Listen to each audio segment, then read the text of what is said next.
L'émotivité, c'est beau quand on la maîtrise. Raison pour laquelle des psychologues aujourd'hui vous parlent de l'intelligence émotionnelle. Avoir la capacité de maîtriser son émotion. Pas de la nier. Pas de nier l'émotion. Dans l'émission, elle est belle. Mais attention, une émotion qui vous échappe vous rend objet. Une émotion que vous maîtrisez vous fait sujet. Oui? Et comment on maîtrise?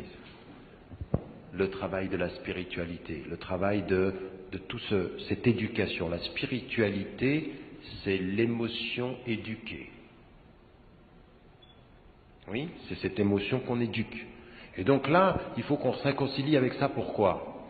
Parce que tout musulman vivant en Occident ou vivant dans le monde contemporain, sur ce qu'on dit sur l'islam, où c'est à coup de stigmatisation, de propos, de caricatures, d'essentialisation. Si vous n'avez pas compris ça, vous êtes forcément immédiatement en crise identitaire, parce qu'on vous touche exactement là où ça fait mal. On vous touchera dans l'émotivité, vous allez réagir émotivement à tout ceci, à la pression.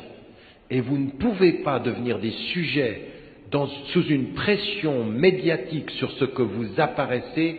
Si vous ne répondez pas par ce que vous êtes spirituellement, vous allez être des objets émotifs. Et on saura exactement où vous atteindre. Vous savez ce qu'on dit en physique élémentaire?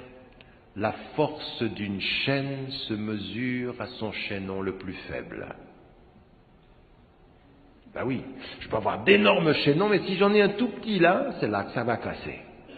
Et bien là où ça casse souvent dans les communautés aujourd'hui, c'est là où ils sont émotifs, où les Arabes sont impulsifs, surtout les Algériens.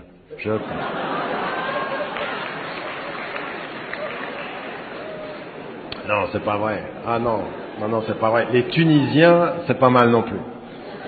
Et les Marocains, pas mal aussi. Les Égyptiens sont zen. Non, vous voyez, c'est ce que je disais. Vous venez de confirmer ce que je disais. Vous êtes sans doute algérienne. Mais enfin, 1-0. Donc, non, revenons, soyons sérieux. C'est un sujet très sérieux. Ce que je voulais dire, sans émoustiller vos patriotismes respectifs. Mais vous voyez comme c'est assez facile. Quand vous connaissez une population et quand vous connaissez un peuple, quand vous connaissez les réactions humaines et que vous avez les moyens de leur faiblesse, les moyens de leur réaction émotive, vous les prendrez par là. Vous les prendrez par cette faiblesse-là. Et eux vont même penser que c'est leur force. Si je réagis, c'est que je suis fort. Non. Si tu réagis, tu as juste réagi. C'est moi qui ai agi. Toi, tu as réagi. C'est moi la force. Toi, tu es la faiblesse. Vous m'avez suivi là?